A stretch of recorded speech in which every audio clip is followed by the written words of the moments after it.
এজন নাগৰিক আজাদ চৌধুৰীৰ বিৰুদ্ধে এটা প্ৰতিবাদ সাব্যস্ত হৈছে। এই সংগ্ৰামখন প্ৰতিবাদটো কেৱল আজাদ চৌধুৰীৰ ওপৰত নহয়, ইতিমধ্যে দেখিছেনে বিভিন্ন বেআইনীভাৱে ভক্ত উপাৰে পৌৰসভাৰ মূল্যৱান ভূমি ইতিমধ্যে আজাদ চৌধুৰীকে প্ৰমুখ্য কৰি বিভিন্ন বহিৰাগত বলিচেৰিয়ে হওক অখালু ব্যৱসায়ী ইতিমধ্যে দখল কৰি ৰাখিছে। টুকুলাই যানখন দেখিছে বিভিন্ন বেৰি দখল কৰি যোৰহাটৰ জনজীৱনলৈ সমাজ জীৱনলৈ ভাবুকি কৰি আনিছে, প্ৰত্যাহ্বানৰ সৃষ্টি কৰিছে। 2016 চনৰ আগৰ পৰা নিৰবিচ্ছিন্ন ৰূপত এখন সংগ্ৰাম হৈছে বাইদেউ। এই সংগ্ৰামখন যেতিয়া হৈছিলে তেতিয়া প্ৰব্ৰজন বিৰোধীৰ আহ্বায়ক যিজন উপমান্য হাজৰিকা উচ্চতম ন্যায়ালয়ৰ জ্যেষ্ঠ অধিবক্তা, যোৰহাটৰ বিশিষ্ট অধিবক্তা ৰিংকু গোস্বামী, চাহ জনজাতি ছাত্ৰ সন্থা ধীৰাজ গোৱালাৰ বীৰ আছিল অসমৰ স্বাস্থ্য সম্বলিত এখন স্মাৰকপত্ৰ আপোনাক প্ৰদান কৰা হৈছে। আৰু সেই আমাৰ 16 চনৰ আগতে বহুবাৰ আজাদ চৌধুৰীৰ এই মাটিডোখৰ উচ্ছেদ কৰিবৰ কাৰণে বিভিন্ন ক্ষেত্ৰত দাবী উত্থাপন হৈছিল আৰু ইতিমধ্যে আপোনালোকৰ ফালৰ পৰা কিছুমান নটিছ অৰ্ডাৰ দিছিল।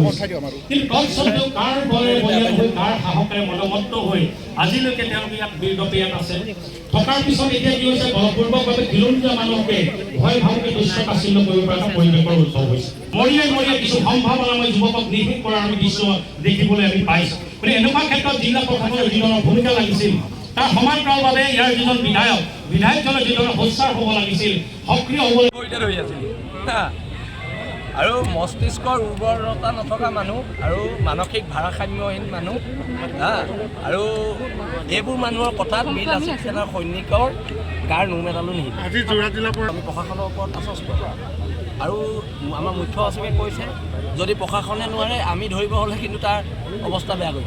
3টা বজাত আমাৰ প্ৰগ্ৰেম 1টা বজাত শেষেই। এইবিলাক এটা নেৰেটিভ বনাইছে।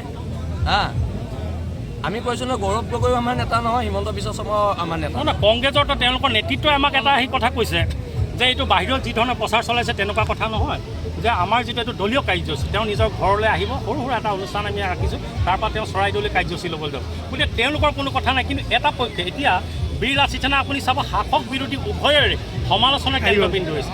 এই সময়ত জাতীয় সংগঠনবিলাকো সমালোচনাৰ বিষয় হৈছে। কাৰণ বীৰ লাচিত সেনা আমি কৈছোঁ প্ৰকৃত পক্ষত আমি জাতীয়তাবাদক আগবঢ়াই লৈ যাব লাগিব। এতিয়া জাতীয়তাবাদক যদি প্ৰকৃত পক্ষত আগবঢ়াই লৈ যাওঁ তেতিয়াহ'লে আমাৰ নেতা আমাৰ নেতৃত্ব গৌৰৱ গগৈ দিব নে ৰাষ্ট্ৰীয়তাবাদৰ লিডাৰ নে আমাক হিমন্ত বিশ্ব শৰ্মাই দিব? আপুনি কওক।